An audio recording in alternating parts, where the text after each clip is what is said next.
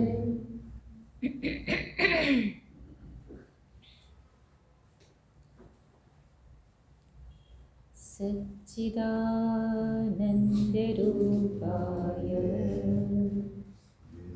विश्वोत्पत्त्यादिहेतवे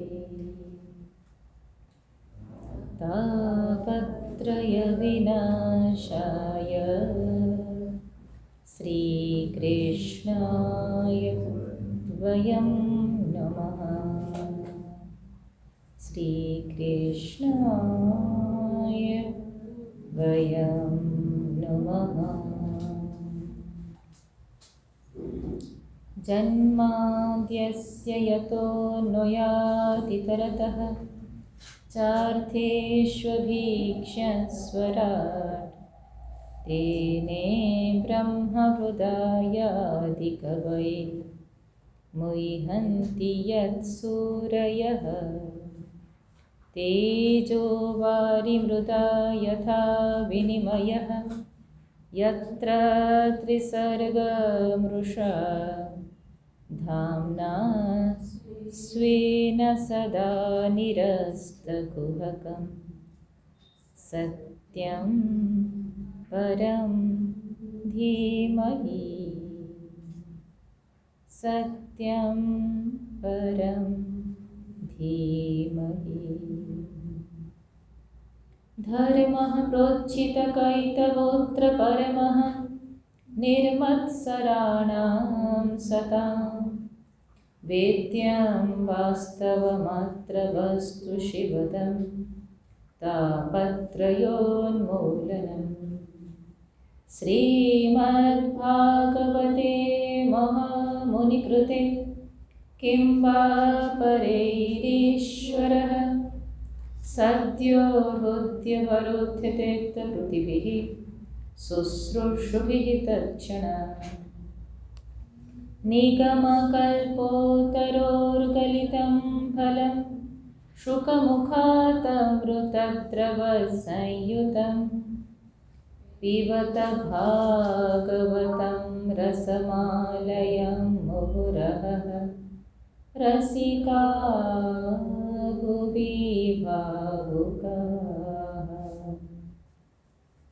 यं प्रव्रजन्तमनुपेतमपेतकृत्यं द्वैपायनो विरहकातराजुहाव। पुत्रेति तन्मयतया तरवोऽभिनेदुः तं सर्वभूतहृदयं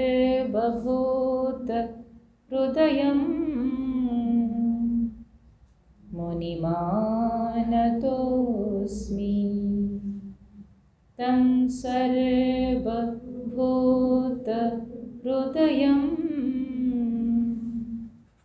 मुनिमानतोऽस्मि।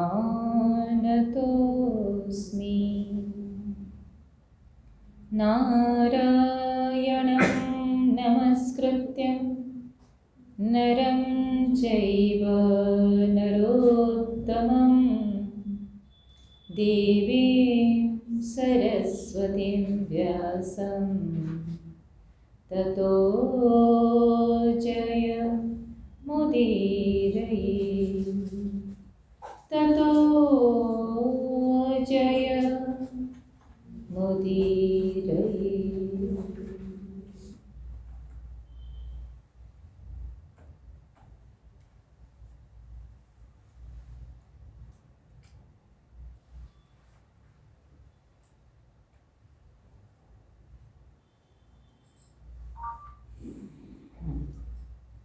तो कल हम लोग देखे थे कि अमरीश आगे आ जाओ अपनी जगह पे।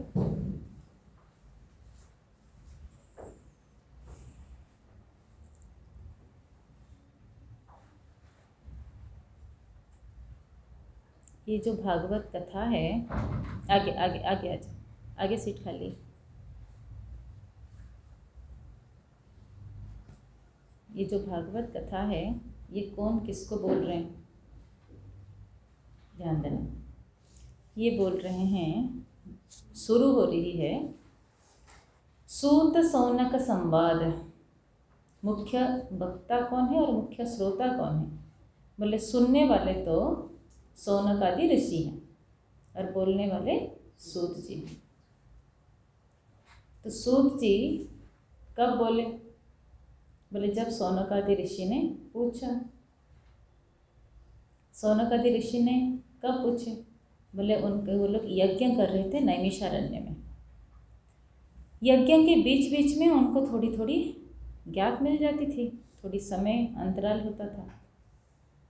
जब अंतराल होता था तब उनको लगा कि वो ये समय का सबसे अच्छा उपयोग होगा जब हम कुछ सत्संग करेंगे। तो सत्संग क्या करेंगे? बोले सूत जी बड़े विद्वान हैं, उनके साथ सत्संग कर लेते हैं। तो सूत जी को प्रश्न पूछे और सौनक जी ने उत्तर दिया। सौनक जी ने प्रश्न पूछे और सूत जी ने उत्तर दिया। तो यहाँ पर जो सौनक जी हैं, उन्होंने प्रश्न क्यों पूछा? क्योंकि अंतराल का समय को उपयोग करने के लिए।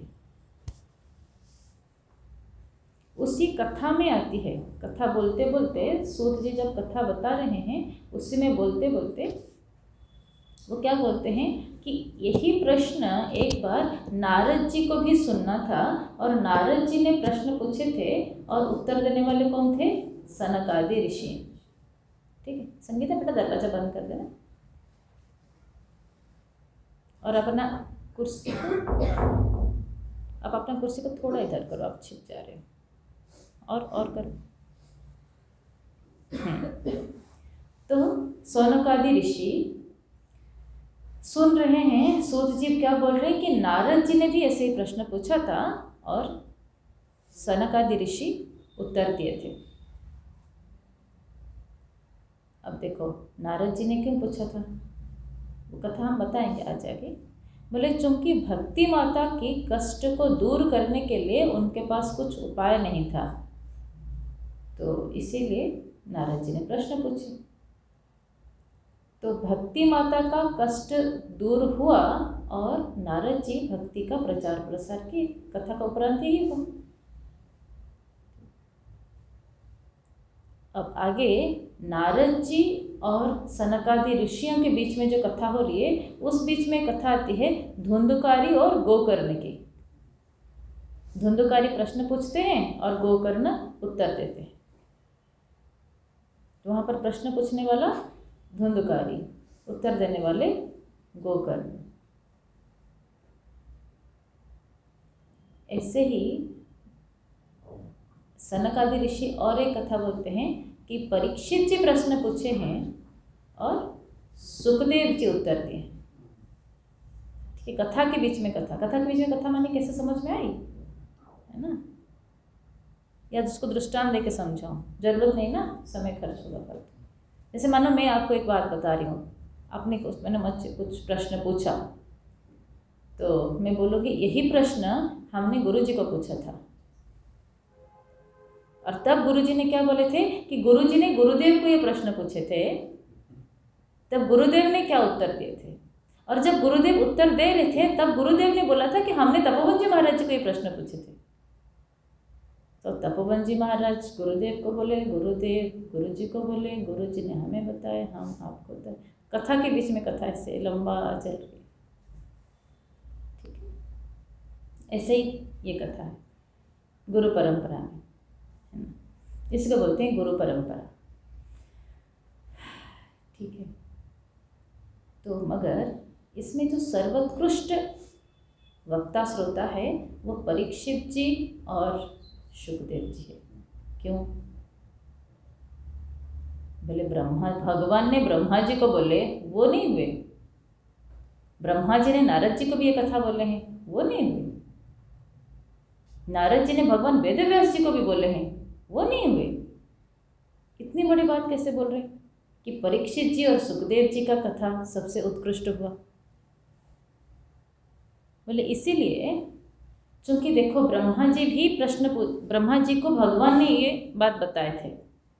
ठीक है, भगवान ने ब्रह्मा जी को क्यों बोले? बोले क्योंकि ब्रह्मा जी आकुल व्याकुल हो रहे थे, सृष्टि कैसे करें। और ब्रह्मा जी कथा सुनने के बाद क्या किए? सृष्टि करने में लग गए। ठीक है। और ब्रह्मा जी ने नारद जी को बताया, चतुश्लोकी भागवत पहले बता दिए थे, या सनकादि ऋषियों ने नारद जी को बताया। उसके बाद नारद जी ने क्या किए? भक्ति की प्रचार प्रसार किया। अच्छी बात है, गलत बात नहीं है। भगवान वेद व्यास जी आकुल व्याकुल हुए, उनको नारद जी ने सुनाया, मगर सुनने के बाद भगवान वेद व्यास जी ने क्या किया? ग्रंथ रचना किए, लोक कल्याण किए। अच्छी बात हुआ, बहुत अच्छी बात हुआ। मगर परीक्षित जी ने जब प्रश्न पूछे, क्यों पूछे? सिर्फ और सिर्फ भगवत प्राप्ति के लिए, कोई और उद्देश्य नहीं, जीवन को सार्थक करने के लिए, सृष्टि रचना के लिए नहीं, लोक कल्याण के लिए नहीं, किसी चीज की प्रचार प्रसार के लिए नहीं, सिर्फ और सिर्फ जीवन को सार्थक करने के लिए। इसीलिए परीक्षित जी और शुकदेव जी की जो कथा है वो सर्वोत्कृष्ट है, क्योंकि जीवन सार्थक हुआ। और ऐसे सार्थक जीव जिस भूमि में रहती है वो भूमि धन्य है, वो माँ धन्य है जिसने उस संतान को धारण किया था। उस संतान के जननी धन्य हो जाती है अगर कोई संतान वास्तव में मोक्ष प्राप्ति करते हैं तो। जननी का गर्भ धारण करने का जो कष्ट है वो सारा कष्ट सार्थक हो जाता है अगर कोई पुत्र, कोई पुत्री, कोई भी संतान अगर मोक्ष प्राप्त करते हैं तो। वो परिवार धन्य है जिस परिवार ने उस बच्चे को पाला पोसा। वो शहर धन्य है, वो राज्य धन्य है, वो देश धन्य है, वो पृथ्वी धन्य है, पृथ्वी माता धन्य है अगर उस पृथ्वी का एक जीव अगर मोक्ष प्राप्त करता है तो। पृथ्वी गर्व करती है। जैसे बोलते हैं ना कि आप लोग कौन से समय पर कोई मानो कभी कभी सब लोग आते हैं तो उनके यहाँ हम कभी किसी के घर जाते हैं तो उनके घर में बड़ा सा फोटो लगा हुआ है, क्या नेहरू जी के साथ उनकी प्राइज लेते हुए, है ना। कोई गांधी जी के साथ फोटो खिंचाते हैं, बड़े गर्व के साथ रखते हैं कि हम गांधी जी से भेंट किए हुए हैं, है ना। कृपाचार्य जी बोलते हैं पितामह भीष्म को कि हम गर्व करते हैं कि हम आपके युग में रह रहे हैं, है ना। हम उसी समय के हैं, इसी बात की हमको गर्व होती है कि हम भी उसी समय के हैं, इस बात को हम गर्व करते हैं। तो ऐसे ही धरापृष्ठ गर्वित अनुभव करती है कि हम उसी समय के रहने वाले हैं। अब देखो तपोवन जी महाराज जी के समय पर, तपोवन जी महाराज जी के जो साक्षात शिष्य थे, अभी हम लोग मिलने गए थे ना, कौन थे? सुंदरानंद जी। हम कहाँ गए थे? ऋषि नहीं, कैसे नहीं, उत्तर प्रदेश भी आगे, कहाँ? गंगोत्री। गंगोत्री में हम गए थे उनसे मिलने के लिए। क्यों? हमारे गुरुदेव के साथ इन्होंने पढ़े हैं। वो फोटोग्राफर बने, वो कोई अध्यात्म विद्या के प्रचार प्रसार नहीं किए, मगर हम गए थे मिलने के लिए उनको। क्यों? क्योंकि गुरुदेव के साथ रहने वाले, है ना। उस दिन दीपा माँ बता रही थी ना, उनके घर में वो संत आए थे और उनसे भेंट हुई थी, और वो गुरुदेव के साथ रहने वाले, कि उस समय के लोग हैं। अच्छा, अपने गुरुदेव से भेंट किया, ऐसे लगता है ना, अपने गुरुदेव के पास है, ऐसे अब कितना गर्व की बात है। तो ऐसे ग्रंथ क्या बोलते हैं कि उस जीव महान है, उसको लेकर के पृथ्वी माता अपने आप को धन्य मन करती है। तो परीक्षित जी और शुकदेव जी का जो संवाद है वो सर्वोत्कृष्ट। ठीक है। तो अब सूत जी बता रहे हैं सौनक जी को। सौनक जी ने क्या प्रश्न पूछे कि ये बताइए परम निश्रेयस क्या है ना। महात्म्य के 5वां श्लोक देखना, आप बस टिक कर देना, बाद में ये करना है ना। फिर उसका उत्तर देते हैं वो,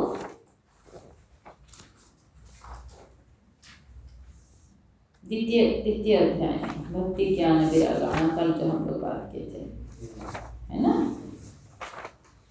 52 में। ठीक, अब फिर से प्रथम अध्याय में आ जाओ, महात्म्य के प्रथम अध्याय में क्या बोलते हैं।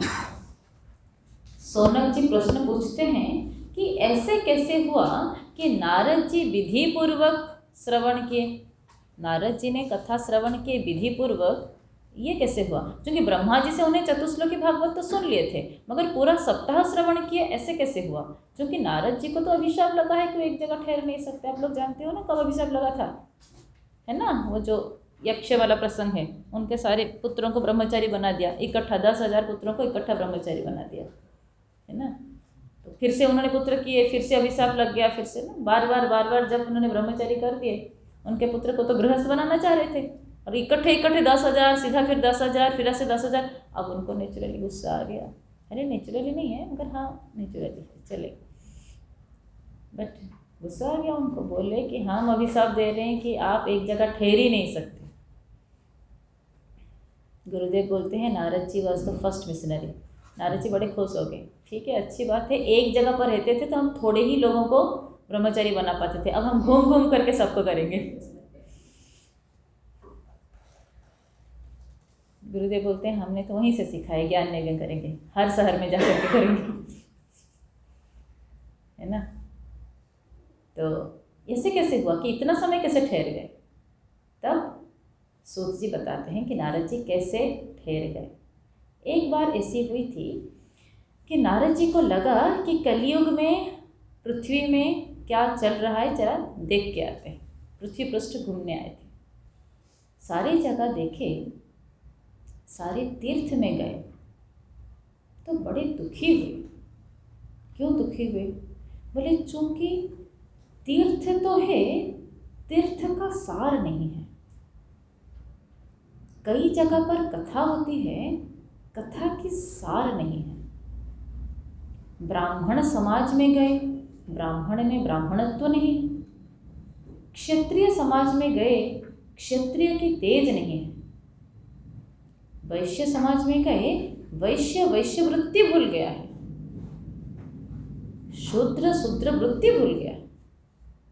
जिसकी जो अच्छाई थी, जिसकी जो महनीयता थी, वो महनीयता देखने को नहीं मिला। तीर्थ तो है, मगर तीर्थ में जैसे वेद अध्ययन होना चाहिए। अब तीर्थ में जाओ तो वेद ध्वनि सुनने को मिले, तीर्थ में जाओ तो संकीर्तन सुनने को मिले, तीर्थ में जाओ तो संत को तपस्या करते हुए देखे। हम लोग जब पहले बार आए थे वृंदावन 2001 में, उस समय का वृंदावन, और उससे पहले तो कितना ही सुंदर रही होगी। हमारे सिद्धवाड़ी में एक भैया थे, कोर्स कर रहे थे, फिर बीच में छोड़ के आ गए, वृंदावन के रहने वाले हैं। तो बताते थे कि हम लोग का यमुना जी यहाँ तक थी, वो जो हम लोग वस्त्र जहाँ चुराहे भगवान वो गए हैं ना, जाते थे, बस क्या है वो, चीरहरण घाट, तो वहाँ तक यमुना जी थी। उनको ने बचपन में बोले कि हम लोग यहीं पर स्नान करते थे, हमारे बचपन में तो यहाँ तक थी यमुना जी। अब सरकते सरकते सरकते इसी बार हम लोग अवंतिका देवी गए थे। गंगा जी कैसे सरक गई है ना। 2-4 महीने पहले हम गए थे, गंगा जी कहाँ थी, अभी हम गए तो सरक गई है हमारे ही सामने। पिछले ही साल हम गए थे, जहाँ थी, मानसी लोग गए थे ना मुझे लेने के लिए, जहाँ थी अब नहीं है वहाँ पर, अब बहुत दूर चली गई। जहाँ पर पानी थी हम लोग वहाँ पर बैठे, आराम से ध्यान लगाए, पानी नहीं है वहाँ पर, सरक गई। तो समष्टि कर्म का परिणाम है। तो मगर तीर्थ में जाओ तो हम लोग जब गए थे उस समय पर चंद्रशेखर बाबा थे। चंद्रशेखर बाबा के कितने लोग दर्शन किए हो? सिद्धार्थ तो गया होगा ना, दर्शन किया था ना। हाँ, आपने दर्शन किए। चंद्रशेखर बाबा को अष्टसात्विक विकार होती थी, वो रमण रीति में रहते थे, बहुत उच्च कोटि के संत हुए, उनको भगवान का दर्शन हुआ था। त्यागी जी गए थे मेरे साथ दर्शन करने के लिए। जिस दिन हम आखिरी दर्शन करने गए, अगले दिन उनका शरीर पूरा हो गया। आखिरी दिन हमने दर्शन किया था उनका। तो हम लोग जब पहले बार भी गए थे 2001 में, तब भी हम दर्शन करने गए थे। तो भागवत पढ़ रहे थे मधुसूदन सरस्वती जी का, और क्या बढ़िया चर्चा हो रही थी। हम जाके वहाँ बैठ गए।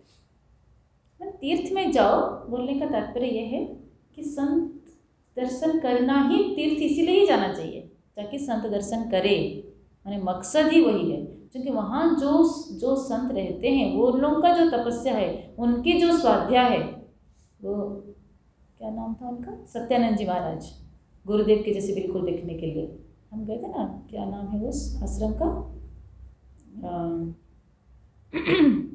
बता, ये तो गया, अरे मेन रोड पे जो मौन रहते थे हमेशा, किसी से बात नहीं करते थे, सत्यानंद जी कहाँ गया, आज कपिल नहीं आया क्या, कपिल को मालूम है। तो उनके पास जाते थे हम, वो बिल्कुल मौन रहते थे, कभी नहीं बात करते, उनको भी भगवान का दर्शन हुआ है, बिल्कुल ऐसे स्कूल में, कभी नहीं रहे वो, अभी कुछ दिन पहले ही उनका शरीर पूरा हुआ। तो उनके पास जाओ, सिर्फ बैठो तो एक अलग ही होता है। वो तो हमसे बात करते हुए एकदम मौन रहते थे, किसी से बात नहीं करते थे। वहाँ पर एक कोटेशन रखा था, एनीवन हु क्या लिखा था, मतलब जो मेरी नीरवता को महसूस नहीं कर पाया वो मेरे शब्द को क्या समझेगा, उसको इंग्लिश में लिखा था।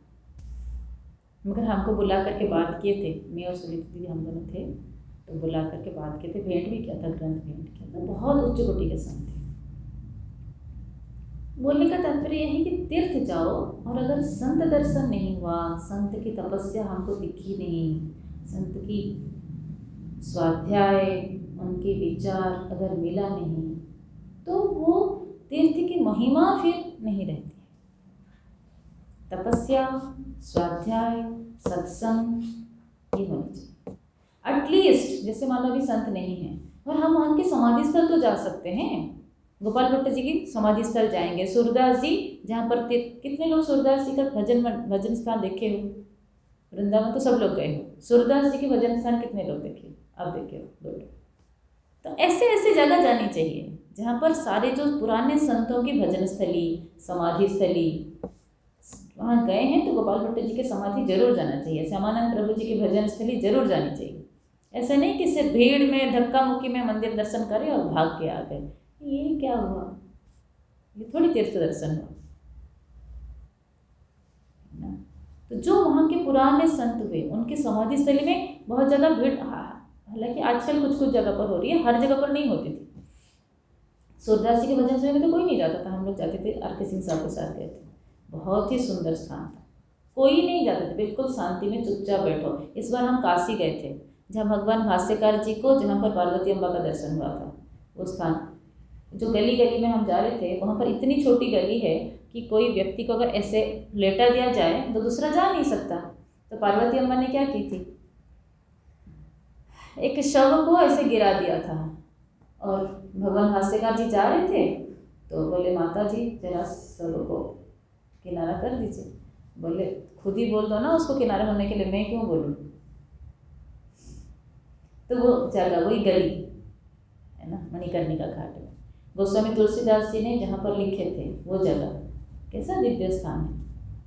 तो वहाँ चुपचाप जाना चाहिए, नीरवता पूर्वक फील करना चाहिए वहाँ के वाइब्रेशन। तो नारद जी क्या बोल रहे हैं कि वहाँ पर तो आजकल दूसरे तरह के लोग भी रहने लगे, नशा करने वाले, गंजेड़ी, गंजा पीने वाले, सब ऐसे। तीर्थ में सिर्फ संत नहीं रहे, बहुत गलत लोग भी रहे। तो इसलिए तीर्थ की जो महिमा थी, तीर्थ की जो उसकी पुण्य भूमि की जो वाइब्रेशन जिसको बोलते हैं, जो पॉजिटिविटी जो वो रेडिएट करता था, वो चीज़ नहीं मिल रही है, उसके सार नहीं मिल रहा है। वो भौगोलिक रूप से, ज्योग्राफिकली वो स्थान तो है, मगर उसमें वो सार नहीं है। तो इस बात के लिए वो दुखी हुए। घूमते घूमते वो पहुँचे वृंदावन। वहाँ पर क्या देखे, बोले एक तरुणी,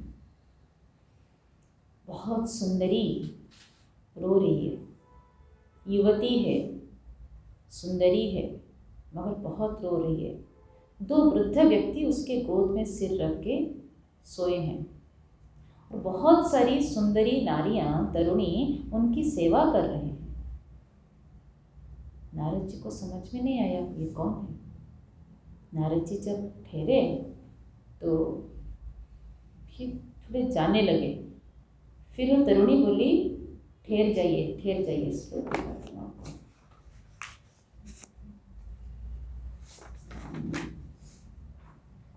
ये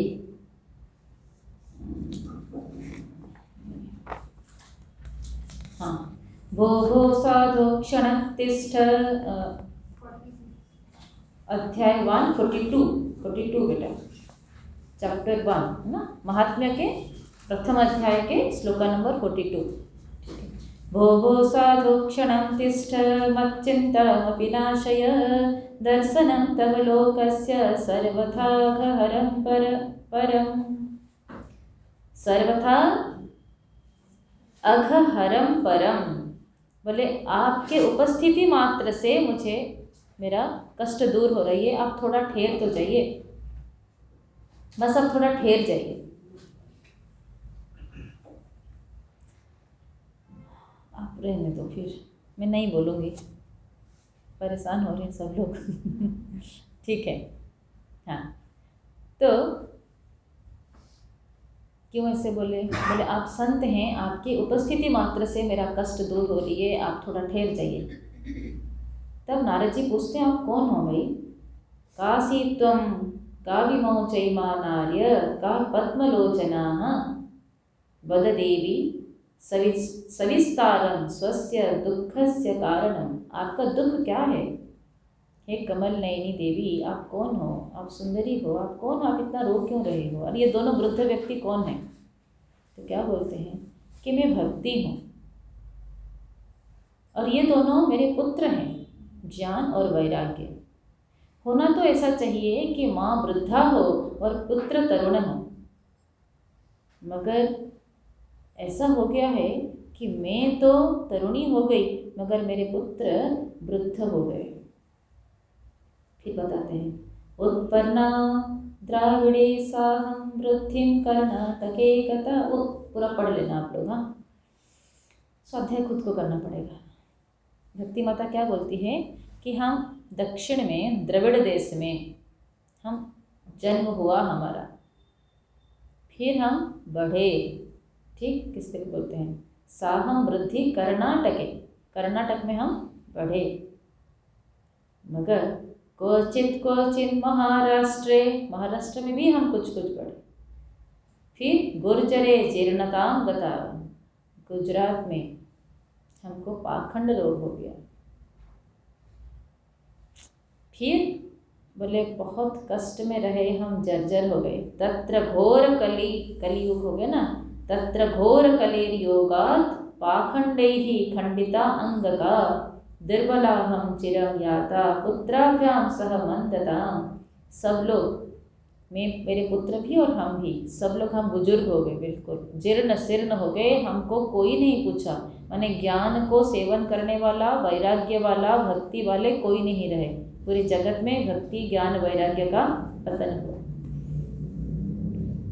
बोले हम बड़े मुश्किल से वृंदावन में आए, वृंदावन में आते ही मैं तरुणी हो गई, क्योंकि वृंदावन भक्ति की धाम है, मगर मेरे पुत्र ज्ञान और वैराग्य अभी भी वृद्ध रहे, इसीलिए मैं दुखी हूँ, मैं क्या करूँ? नारद जी बोलते हैं, चिंता मत करो देवी, हम आपके पुत्रों को तरुण बना देंगे। फिर क्या बोलते हैं? जागो ज्ञान, जागो वैराग्य करके उनके कान में जोर जोर से बोलते हैं, मगर उनके दोनों पुत्र जमाई भी नहीं देते, हिलते नहीं हैं। नारद जी बहुत बुलाते हैं, नहीं हिलते। अब नारद जी दोनों के कान में भगवत गीता का संपूर्ण पाठ किए, 700 श्लोक। फिर थोड़ी जमाए लिए, सारी उपनिषद पाठ किए, करवट ले लिए,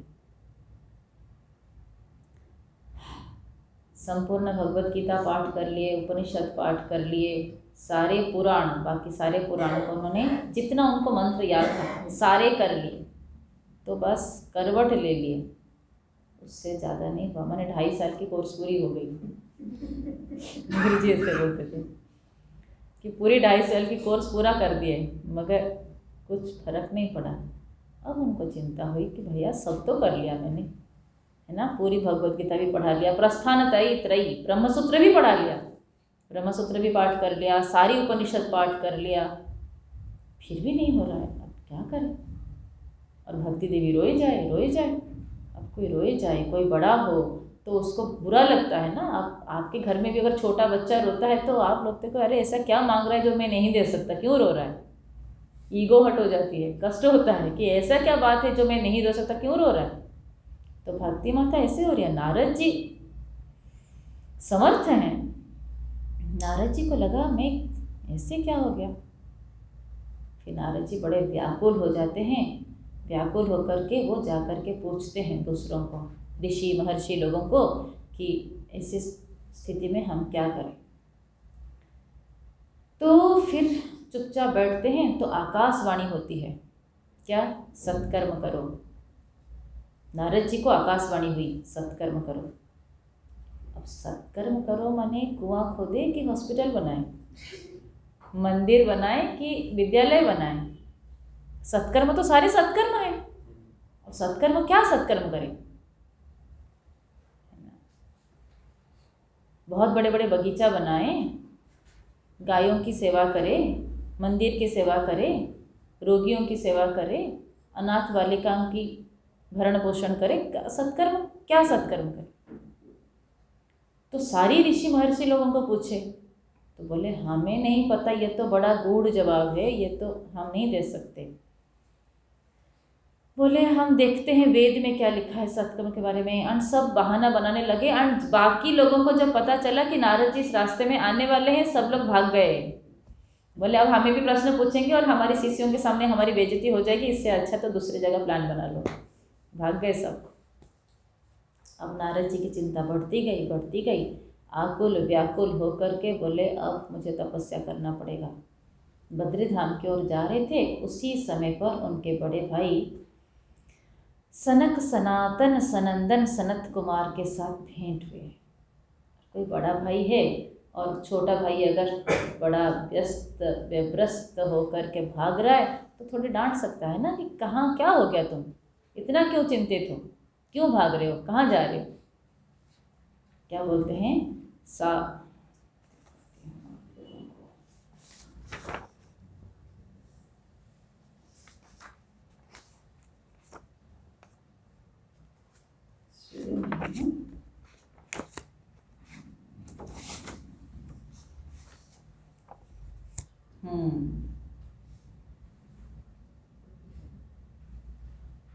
कथम ब्रह्मांड दीन मूखः, पहला अध्याय का 26 और 27।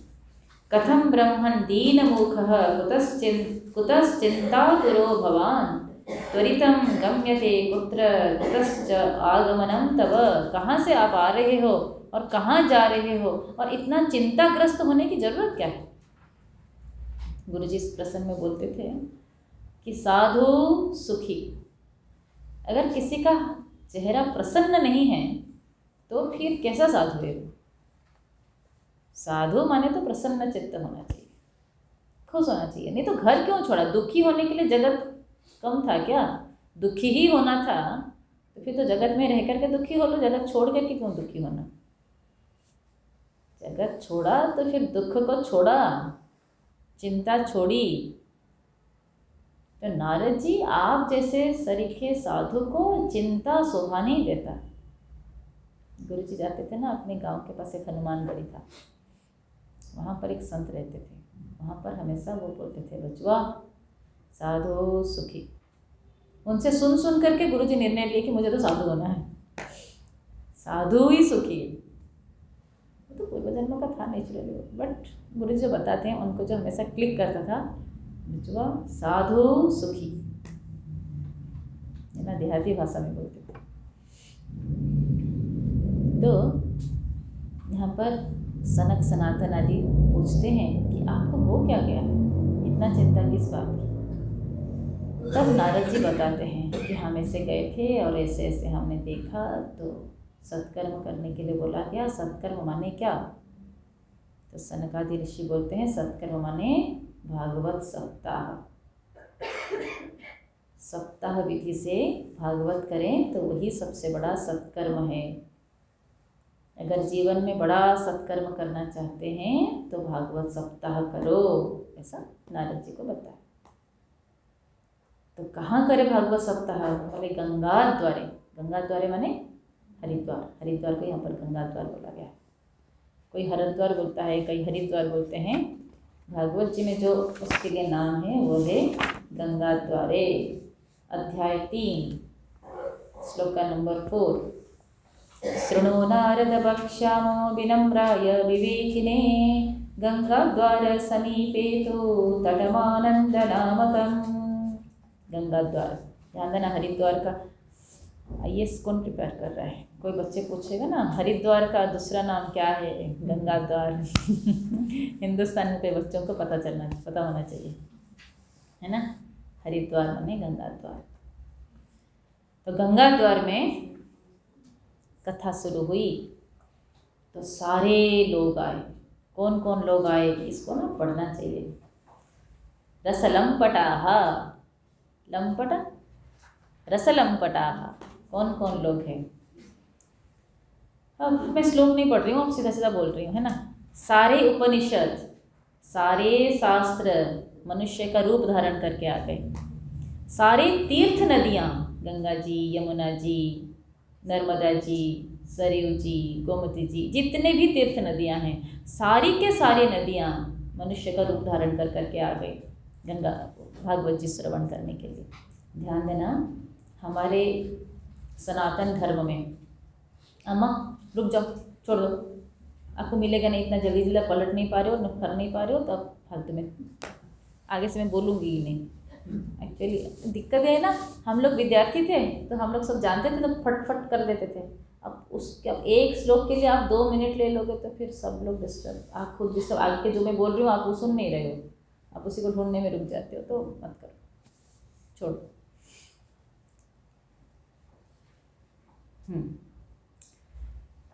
क्या हुआ, एक बात बताना चाह रही थी कि हमारे सनातन धर्म के अनुसार जो हमारी त्रिविध सत्ता को मानते हैं, आधि भौतिक, आधि दैविक और आध्यात्मिक।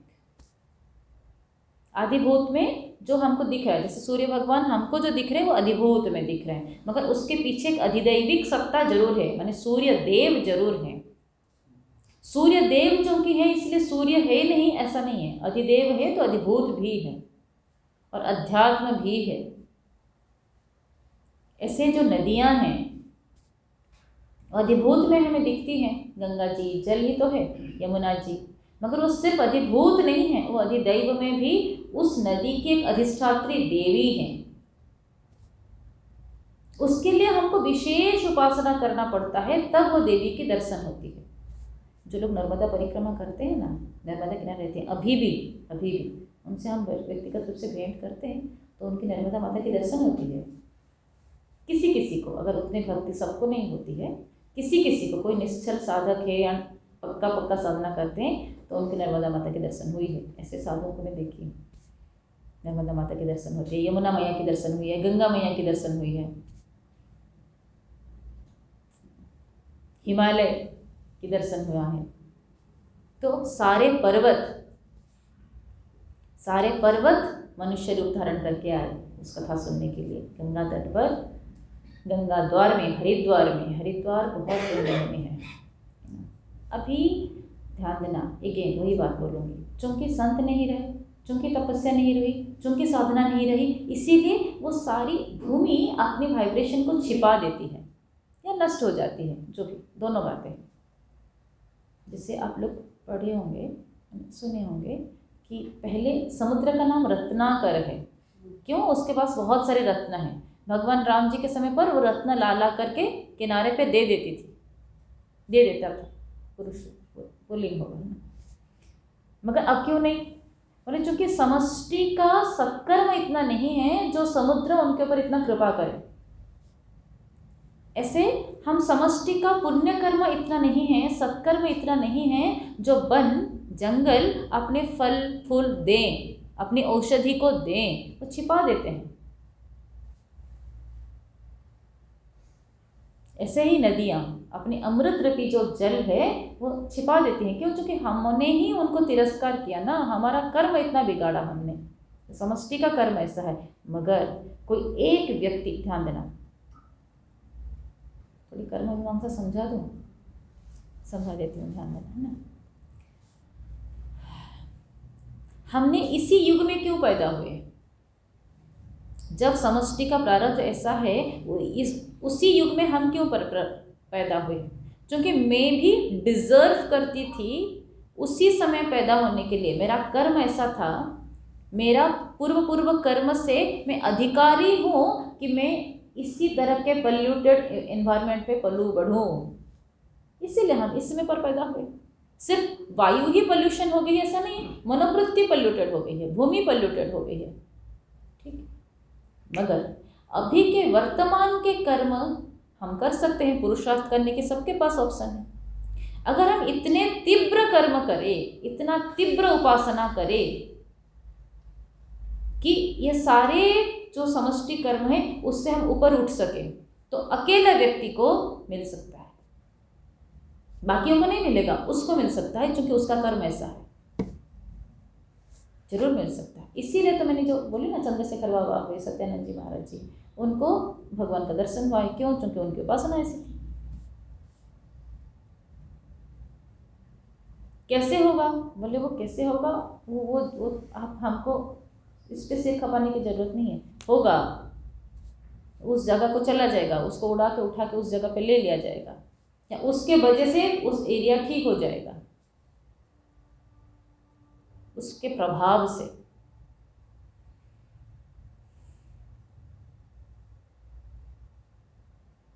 दृष्टांत तो जैसे मानो कोई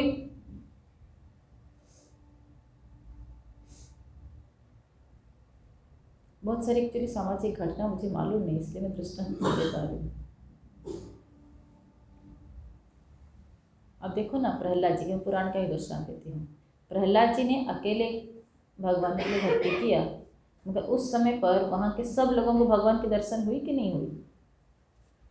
एक व्यक्ति का था वो, माने उस व्यक्ति, एक अकेला व्यक्ति इतना प्रभावी हो जाता है कि उस व्यक्ति के प्रभाव से बाकी लोग भी सत्कर्म करने लगते हैं, फिर सबका कर्म फिर इकट्ठा हो जाता है, फिर वहाँ का परिस्थिति, परिवेश बदल जाता है।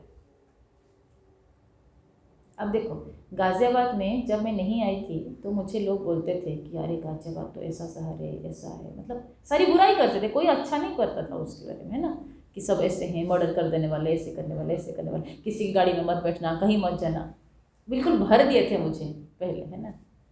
अब मैं भूल गई थी, बोलते थे मैं फिर भूल गई। यहाँ आने के बाद मुझे पहले बार हम गए थे संगीता माँ के घर ज्ञान क्लास करने के लिए। यहाँ से उनका घर है वसुंधरा, नहीं क्या है, साहिबाबाद।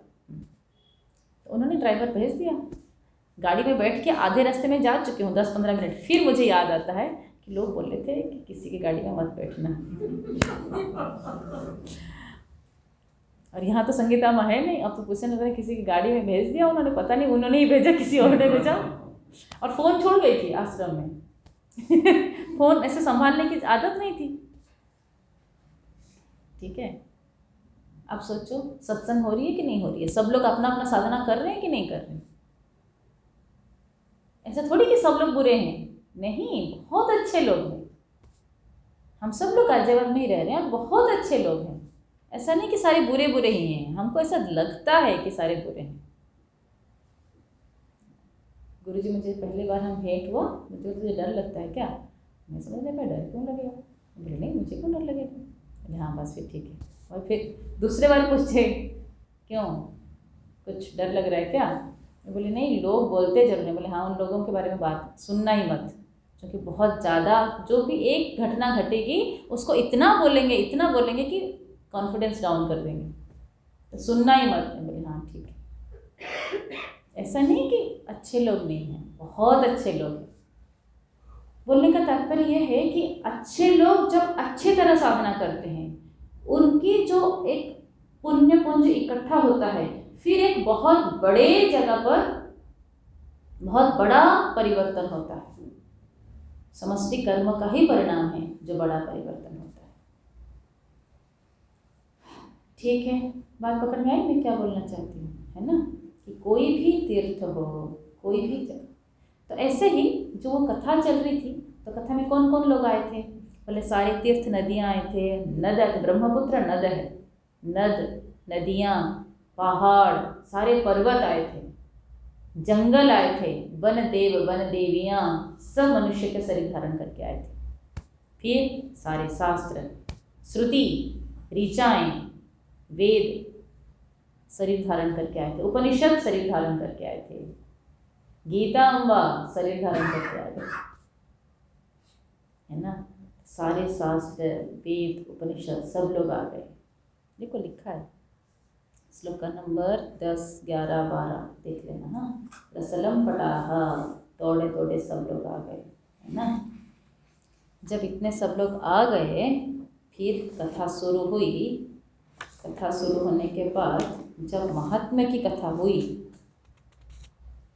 है ना, महात्म्य कथा में एक कथा है, वो है, कौन कथा करने वाले, यहाँ पर कथा किसके किसके बीच में हो रही है, सनकादि ऋषि और नारद जी, है ना, सनक, सनातन, सनातन, आप उन लोगों के बारे में तो आपको मालूम है ना, हमेशा कथा होती थी उनके बारे, उनके इन चारों के बीच में हमेशा शास्त्र चिंतन होता था। एक को बैठा देते थे, उनको बाकी 3 लोग प्रश्न पूछते थे, कभी किसी को बैठाते थे, कभी किसी को बैठाते थे, क्योंकि चारों ज्ञानी थे, है ना। कभी सनक जी को बैठाएंगे तो कभी सनंदन जी को बैठाएंगे, कभी सनत कुमार को बैठाएंगे, कभी सनातन जी को बैठाएंगे, कोई भी क्लास ले ले, बस बैठ जाए, फिर बाकी लोग प्रश्न पूछने वाले। अब नारद जी भी बैठे हैं और बाकी इतने सारे लोग भी आ गए। अब सनकादि ऋषि कथा शुरू किए हैं, महात्म्य कथा।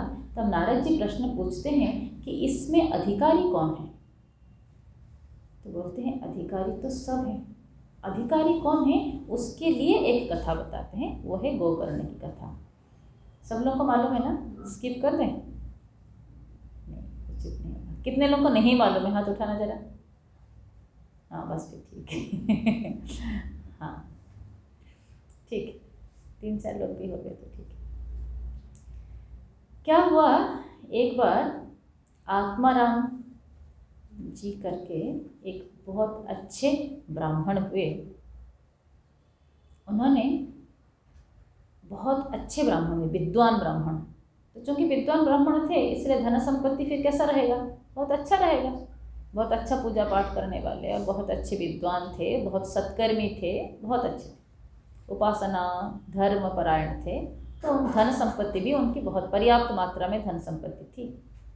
उनकी पत्नी धुंधुवी गृह कार्य में बहुत निपुण थी, बहुत अच्छे घर के काम को संभालती थी, घर संभालने वाली बहुत अच्छी थी, मगर थोड़ी ज़्यादा कुटिल थी, माने ज़्यादा बोलती थी, इसके बारे में उसको, उसके बारे में उसको, ऐसे, और थोड़ी मोस्ट मॉडर्न थी, माने जो नया फैशन आया है वो उसको ज़रूर चाहिए, है ना। ऐसा नहीं कि आलसी थी, आलसी नहीं थी, मगर कुटिल जरूर थी, ठीक है।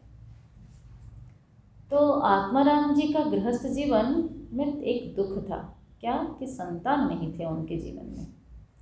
संतानहीन जीवन कितना कष्टकारी है वो हम तो बिल्कुल नहीं समझ सकते आप लोग जानते हो, क्योंकि जब हम लोग को गुरुजी ब्रह्मचारी लोग, हम लोग ब्रह्मचारी होते थे, जब पढ़ाते थे तो फिर हम लोग ऐसे, हमारे चेहरे में कुछ दुख नहीं होता था, जैसे वो जब नचिकेता के बारे में भी बता रहे थे, और यहाँ भी नहीं हुआ तो क्या हुआ, बहुत अच्छी बात है, साधना करो। बोले तुम मूर्ख लोग, तुमको नहीं मालूम, गृहस्थों को जाके पूछो, जब तक संतान नहीं हो रहा है कितने आकुल व्याकुल होते हैं। कोई जाकर के वैष्णवी देवी के पास कुछ मन्नत मांग के आते हैं, तो कोई तिरुपति बालाजी के पास जाके मन्नत मांग के आते हैं। शादी के 2-4 साल के अंदर अगर संतान नहीं हुआ तो दादा दादी, मतलब सास ससुर या माता पिता को बड़ी चिंता हो जाती है कि बात क्या है, डॉक्टर को दिखाओ, मन्नत मांगो, है ना। तो उनको बहुत चिंता थी, क्योंकि उनको संतान नहीं होता था। संतान तो नहीं होता था फिर भी चलेगा, कोई भी गाय और सांड भी रखते थे, वो संतान नहीं हो पाता था उसका, गाय भी संतान गर्भवती नहीं होती थी। वो तो छोड़ो, जो फल का वृक्ष लगाते थे वो उसमें फलता नहीं था, आम का वृक्ष, कटहल का वृक्ष, चीकू का वृक्ष, कितने वृक्ष लगाए, किसी वृक्ष में फल नहीं हुआ। तो उनको बड़ी चिंता हुई कि बात क्या है, बहुत चिंता आतुर रहे वो। एक बार बड़े खिन्न मन से एक मंदिर गए थे। उस मंदिर में एक बड़ा सा तालाब था, वहाँ दुखी होकर के बैठे थे, बहुत दुखी, रो रहे थे। वहाँ एक सन्यासी आए, ऐसे ही हालचाल जैसे पूछते हैं ना, क्या हो बेटा, कैसे हो, ठीक ठाक हो, सब ठीक ठाक, ऐसे पूछ लेते हैं ना हम। तो उन्होंने ऐसे पूछे, क्या हुआ, सब ठीक ठाक? तो बड़े रो पड़े फुट फुट के, नहीं कुछ ठीक नहीं है, क्या हुआ? तो बोले ऐसे ऐसी बात है, मेरा संतान नहीं हो रहा है, विवाह को इतना साल हो गया, कोई संतान नहीं हो रहा। बोले कोई बात नहीं, साधन भजन करो, इसमें कौन सी बड़ी बात है। बोले आप सन्यासी, आपको क्या मालूम कि बिना संतान के कितना कष्ट है। जब तक आंगन में बच्चों की किलकारियाँ ना गूंजे तो गृहस्थ की गृहस्थ्य बेकार है। श्लोक पढ़ लेना, ये मैं अपने मन से कुछ नहीं बोल रही हूँ, सारा इसी में लिखा है। हाँ पढ़ लेना, सच्ची बोल रही हूँ, चैप्टर 4 पढ़ लेना महात्म्य का, ठीक है। तो अब तो बोले कि तब उन्होंने आंख बंद करके जरा उन्होंने हाथ देखा, माथा का रेखा देखा। तो बोले देखो, आपके जन्म में अभी 7 जन्म तक कोई संतान नहीं लिखा गया, इस जीवन तो नहीं, 7 जीवन तक नहीं, है ना, कोई संतान होगा नहीं, क्योंकि आपने कर्म ऐसे किए हैं। बट ये आपके लिए आशीर्वाद हो जाएगा, अगर आप बहुत अच्छे से साधन भजन करोगे तो मोक्ष प्राप्ति होगी। आप निश्चिंत रहो और आप साधन भजन में लग जाओ। बोले नहीं, आप किस बात की सन्यासी हो, फिर आप किस बात के संत हो, अगर आप मुझे आशीर्वाद नहीं दे सके तो। मेरे भाग्य में ना नहीं है, आप अपने साधना से मुझे दो, संतान दो। बोले अरे नहीं, आपके लिए अगर संतान में दे भी दूँ तो वो कष्टकारी होगा। बोले वो सब हम देख लेंगे, आप हमें संतान तो दो। बोले मत लो, बहुत समझाए, वो मानने को तैयार नहीं। आखिरी में धमकी क्या दी है, अगर आपने मुझे अपना पुण्य का हिस्सा दे करके संतान नहीं दिया तो इसी तालाब में अभी हम सुसाइड करेंगे, डूब मरेंगे और पाप आपको लगेगा। क्या धमकी देखो। अब सन्यासी को भी लगा कि मैंने भला इसे पूछ लिया, नहीं पूछता, मैं क्यों पूछ लिया इसको। मैं अपना मंदिर में आचमन करके, इस तालाब में स्नान करके मैं जाके मंदिर में दर्शन करके मैं अपना जाता साधन भजन, इसको मैंने क्यों पूछ लिया, है ना। क्या बोलते हैं उसको, बकरा, बलि का बकरा, है ना, बन गया मैं बलि का बकरा बन गया। अब मुझे तो ऐसा नहीं करना चाहिए था, चलो गड़बड़ तो हो गई, अब करें क्या, ये तो छोड़ नहीं वाला, छोड़ नहीं रहा तो कुछ तो करना पड़ेगा। तो उन्होंने सोचा कि चलो ठीक है, देते हैं, जब इसको सबक सीखेगा अब मैं क्या करूँ। तब उन्होंने सचमुच में अपने बैग से एक फल निकाले झोले से और उसको अभिमंत्रित कर दिया। उनके पास तो था सचमुच में, तपस्या का बल था, तो उन्होंने उसको अच्छे तरह से अभिमंत्रित कर दिया, अपनी पुण्य दिया। बोले ठीक है, इसको लो और अपने पत्नी को खिला देना। अब बड़े खुश तृप्त होके खिलखिलाते हुए चेहरा लेकर के वो घर में प्रवेश किए। पत्नी को बोले भाग्यवान इधर आओ, आज एक बहुत अच्छी बात है, खबर। क्या हुआ? बोले आप इस फल को खा लो। बोले क्या होगा उससे? बोले फल खा लेने से तो गर्भवती हो जाओगी और हमारे घर में संतान आ जाएंगे, हमारे आंगन में किलकारियाँ आवाज़ गूंज उठेगी, यही तो हमें चाहिए था। तो पति के सामने कुछ बोल नहीं सकी, चुपचाप फल को ले आई, मगर बड़ी दुखी हो गई। अब मुझे इसको खाना पड़ेगा, फिर मैं गर्भवती हो जाऊंगी, फिर मैं बहुत वज़न बढ़ जाएगा तो मैं फिर सारा कुछ ठीक से खा पी नहीं पाऊंगी। फिर अगर हमारे घर में कभी चोर डाकू घुस गए तो मेरा क्या होगा, क्योंकि हम तो इतने संपन्न वाले हैं, और डाकू घुस गए तो फिर भागना पड़ेगा, और भाग तो मैं सकती नहीं क्योंकि मेरी वजन बढ़ गया होगा और मेरी सुंदरता शिथिल हो जाएगी। तो अब मैं तो सुंदरी बने रहना चाहती हूँ, और फिर बच्चा हो जाएगा, फिर उसको पालना पड़ेगा, ये इतना कष्ट कौन करे। बच्चा रोएगा, फिर उसको पालना पड़ेगा, फिर उसके कपड़े गंदा करेगा, फिर उसको सफाई करो, फिर ये बड़ी झंझट की चीज़ें। वो तो मोस्ट मॉडर्न थी, है ना, क्या आजकल बोलते हैं, कुछ तो बोलते हैं ना, विदाउट चाइल्ड, क्या था, क्या तो कुछ बोलते हैं, मतलब पहले होता नहीं, आजकल जो बोलते हैं, जो आजकल की जो साइकोलॉजी है, मैरिज विदाउट चाइल्ड, कुछ तो उसके लिए बोलते हैं एक शब्द। हाँ जो भी है, छोड़ दीजिए उसको, है ना। मतलब विवाह तो करेंगे, रहेंगे एक साथ विदाउट मैरिज, है ना, लिविंग टुगेदर विदाउट मैरिज, और फिर बच्चा नहीं करेंगे, हाँ हाँ, जो भी, हाँ कुछ बोलती हैं, हम बच्चे नहीं करेंगे। तो वो उस अब ध्यान देना, तो अब कितने पुरानी उस समय पर भी ये मनोवृत्ति थी, इसीलिए पुरापि नवा, ध्यान देना, जो कल हम बात कर रहे थे ना, पुरापि नवा पुराण, तो वो ये मेंटालिटी तब भी थी, है ना, धुंधवी के पास। तो बोले हमको तो बच्चा नहीं करना है। अब मगर वो क्या करे, किसको सलाह किससे ले, अपनी बहन के पास गई, बहन को बोली, और उन दिनों उसके बहन का फर्स्ट मंथ था, वो प्रेग्नेंट हुई थी। तो बोली कि चलो एक काम करते हैं। बहन ने बहुत अच्छी सलाह दी, अच्छी क्या, कुटिल तो थी ही वो। क्या सलाह दी देखो, बोली देखो मैं प्रेग्नेंट हूँ, मगर मेरे पति के पास पैसा नहीं है, धन नहीं है, तुम्हारे पति के पास बहुत पैसा है, मुझे तो विटामिन खाना खाना चाहिए, फल मूल सब सब अच्छी अच्छी खाना चाहिए, जो कि प्रेगनेंसी का टाइम है, और मैं ये सब खा नहीं पा रही हूँ। तो मैं ऐसा करूँ, तुम मुझे अपने घर में रख लो, और हम दोनों एक एरिया में बंद हो जाएंगे। घर बहुत बड़ा था, एक पर्टिकुलर एरिया में हम लोग बंद हो जाएंगे। तुम बोलना कि हम जो कि प्रेग्नेंट है, तो हम इसी एरिया में रहेंगे, तो सारे अच्छे अच्छे जो भी खाना पीना है वो मुझे खिला देना, मेरा जो बच्चा होगा वो मैं तुम्हें दे दूँगी, और तुम उसके बदले मुझे कुछ पैसा दे देना। बोले वाह, बहुत बढ़िया बात है। बोले मगर हाँ, है ना, मगर बोले मेरे पति तो अकेले हो जाएंगे, उनको हमारे घर में तो कोई नौकर चाकर है नहीं, और ना ही हम उनको नौकर चाकर रख सकते हैं, हम तो गरीब हैं। बोले उसकी चिंता मत कर दो, तुम्हारे घर में नौकर रखने की जिम्मेदारी मेरी है, पैसा उसको हम देंगे।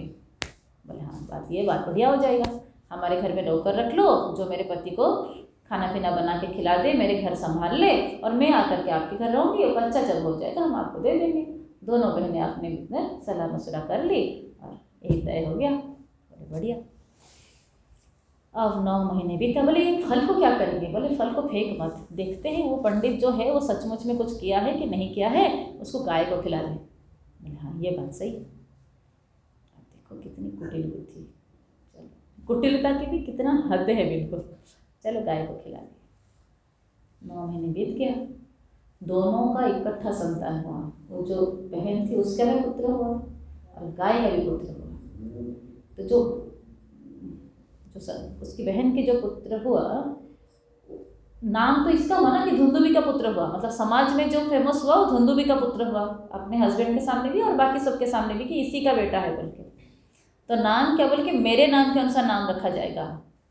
देखो वो साइकोलॉजी तब भी था, अब भी है। नाम क्या रखा गया? धुंधुकारी, धुंधुबी के पुत्र धुंधुकारी।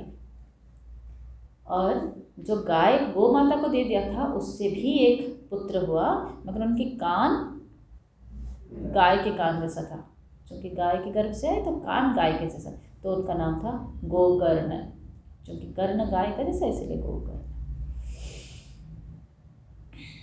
ठीक हो गई। अब दोनों बच्चे बड़े हुए। धुंधुकारी, उसकी माँ कैसी थी? पैसे के लिए अपने संतान को बेच देने वाली। तो ऐसे माँ के संतान कैसे होंगे? बचपन से ही उपद्रवी निकले। इतना उपद्रवी निकला कि छोटे छोटे बच्चों को कुएं में गिरा देता था। सोचो, मैंने ये शैतान बच्चे नहीं बोला जाएगा, इसको तो बिल्कुल डिस्ट्रक्टिव राक्षस है ना। किसी को आग में डाल दिया, किसी को कुएं में डाल दिया, किसी का गर्दन ही ऐंठ दिया, किसी के हाथ ऐंठ दिया, जोर से ऐंठ दिया था, बिल्कुल तोड़ दिया, कुछ भी करता था। इतना दुष्ट था, इतना दुष्ट था। दुष्टता बढ़ता गया, अब छोटेपन में इतना था, बढ़ता गया, और बहुत छोटेपन में उसका डिमांड बहुत ज़्यादा बढ़ता गया कि मुझे ये भी चाहिए, वो भी चाहिए, वो भी चाहिए। और जो आत्माराम जी थे वो थोड़े संयमी थे, बोले ऐसे नहीं होगा। और धुंध भी उनके साथ झगड़ा करे, नहीं पुत्र मांग रहा तो क्यों नहीं दे सकते, है ना। कैसे पिता हो जो पुत्र की इच्छा नहीं पूरा करोगे।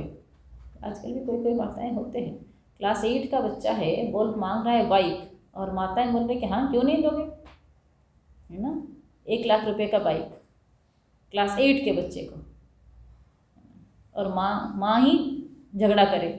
ठीक है, फिर ऐसा बढ़ता गया कि आत्माराम जी घर पे रहने लायक नहीं रहे। उनको लगा मुझे ये घर में नहीं रह सकता।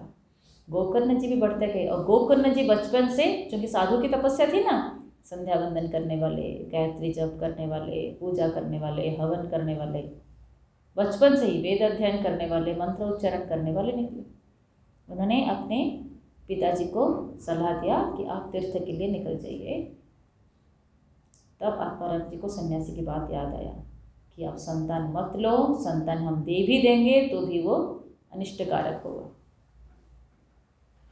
बोला कि हाँ गलती हो गई, मगर अब पछताने से क्या होगा, क्या बोलते हो, चुड़िया चुग गई खेत, है ना। अब पछताने से क्या होगा, तो हो चुका। तो अब वो निकल गए घर से। बेचारी धुंधुबी थी, धुंधुबी को भी बहुत जीवन मुश्किल हो गया। क्यों मुश्किल हो गया जीवन, बोले चूँकि वो चोरी करना लगा।